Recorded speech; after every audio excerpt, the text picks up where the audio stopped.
Welcome back. You're still watching Network Africa on Channels Television. Now, Boko Haram has released yet another video, but someone who often makes an appearance was nowhere in sight. The sect's leader, Abubakar Shekau, failed to appear in it. Instead, an unidentified young man appeared speaking in the name of the Army of the Caliphate in West Africa. Based on Shekau's absence from the video, that has fueled speculation concerning his fate. Joining us from London now is preventive terrorism expert, Mr. Temitope Olodo. He's joining us via Skype. Mr. Olodo, thank you very much for speaking with us on Network Africa. Thank you. Now, what do we make of this video? I think it's surprising that Shekau is actually missing from the video, but I don't think we should jump into a full celebration yet. We know that when the Taliban, when Osama bin Laden disappeared from the scene, that never really stopped them from committing atrocity. But taking into consideration that Boko Haram has actually changed its name to ISIS West Africa, I think it's a growing concern that there is a succession planning. They have young and able men that are willing to take up the fight. The fact that he's not in the scene of things or is not spoken in one or two videos does not really denote that Boko Haram has been completely diminished. It just means that they are changing their tactics and approach, and we need to be flexible in our approaches in dealing with them. So what kind of approaches do we probably need to see?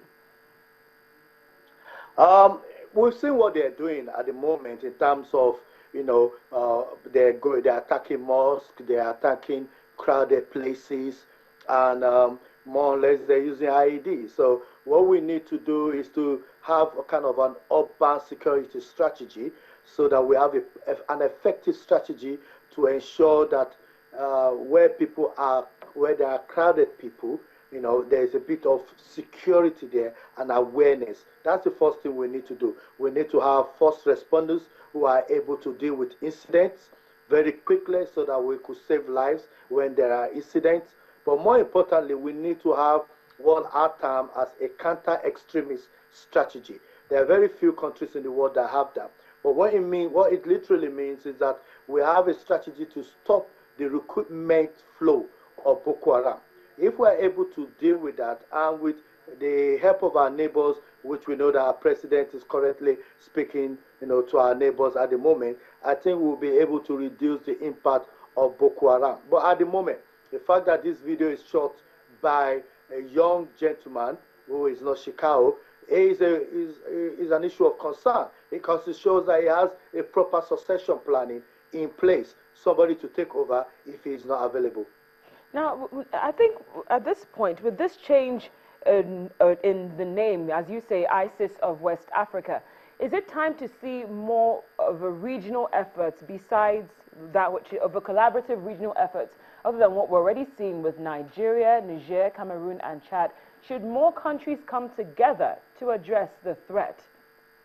Definitely, I'll say 100%. We need more countries, and we know that the African Union actually had an intention of putting together a multinational task force, rapid force, to actually assist in this area. And I know that in the last 8 weeks, because of the success of the Nigerian military and some of the neighboring countries, the discussion along that line had been more or less reduced. And there are discussions within the military infrastructure in Nigeria, or within the security infrastructure, that they do not need foreign boots on the ground in Nigeria.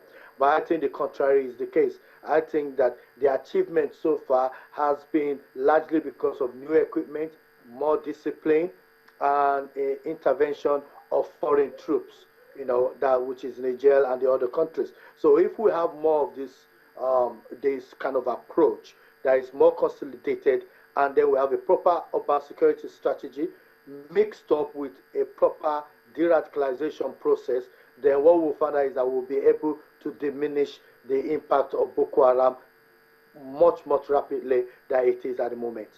Oh, Mr. Olodo, thank you very much for speaking with us. We appreciate your time. Thank you. Thank you very much for having me. Mr. Temitope Olodo is a preventive terrorism expert from London. Now, speaking of Boko Haram, President Muhammadu Buhari has hit the ground running by making his first foreign trip since taking office last week. He is in Niger at the moment, where he's expected to discuss the regional offensive against Boko Haram militants. Niger, Chad and Cameroon have been helping Nigeria recapture territory from the insurgents. At his inauguration, President Buhari vowed that he would tackle head-on the six-year Islamist insurgency, and this move certainly looks like a step in that direction. We'll take another break now on the program. When we come back, there's some unfortunate news concerning the health in Niger. We understand that a lot of people, actually about 545, have been killed by meningitis. Details in a moment. Please stay with us.